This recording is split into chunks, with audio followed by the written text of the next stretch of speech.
বামপন্থীরা বিধানসভার আসন সংখ্যায় শূন্য হতে পারেন, কিন্তু বিচার বুদ্ধিতে তাঁরা একটু এগিয়ে থেকেই চলতে চান।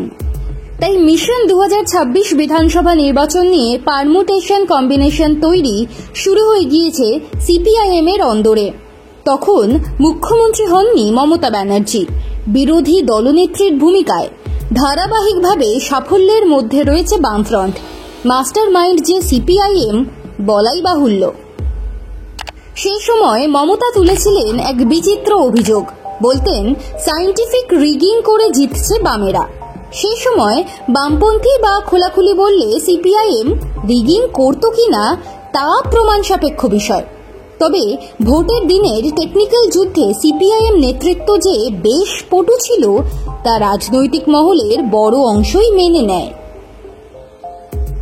নির্বাচনের প্রেক্ষাপটে থাকত বুথের রাজনীতি, অর্থাৎ ভোটের দিন সংশ্লিষ্ট সেই বুথে কতটা প্রভাব ফেলল কোন রাজনৈতিক দল, তার প্রভাব ইভিএমে পড়ে বলেই মনে করেন অনেকে। একটা সময় ছিল যখন বুথে পোলিং এজেন্ট হিসেবে সিপিআইএম এর কর্মী সদস্যদের দাপট দেখা যেত। এখন সময় ঘুরেছে, এখন প্রাধান্য তৃণমূলের।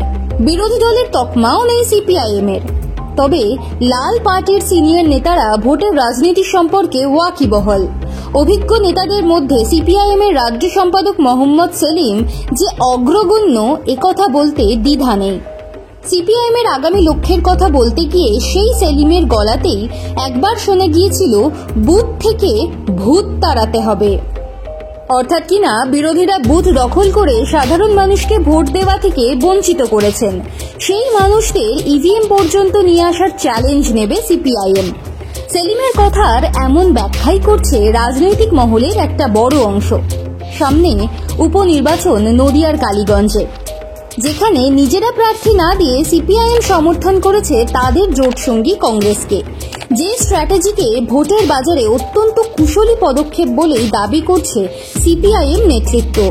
তাদের মনে হচ্ছে জোট ভেঙে গেলে ভোট কাটাকাটি হয়ে আরও পিছিয়ে পড়তে পারে সিপিআইএম। তাই কালীগঞ্জ উপনির্বাচনের আসন সমঝোতায় তা কংগ্রেসকে ছেড়ে দিয়েছে সিপিআইএম। অথচ কংগ্রেস জমানা থেকে ধরলে এই কালীগঞ্জের আসন দীর্ঘদিন ছিল বামেদেরই দখলে। যদিও পরিস্থিতি অনুযায়ী অনেক কিছুই বদলে যায়। তাই একসময় পশ্চিমবঙ্গের রাজনীতিতে দুই যুযুধান সিপিআইএম এবং কংগ্রেস এখন জোটবদ্ধ এক রাজনৈতিক শক্তি। আসল লক্ষ্য কিন্তু 2026 সালের নির্বাচন। তাই ভোট অঙ্কের ফর্মুলায় সফল হতে অনেক আগে থেকেই আসরে নেমে পড়ছে ভারতের মার্ক্সবাদী কমিউনিস্ট পার্টি। তা সে বুথ থেকে ভূত তাড়ানোর স্ট্র্যাটেজি হোক বা হোক আসন সমঝোতা।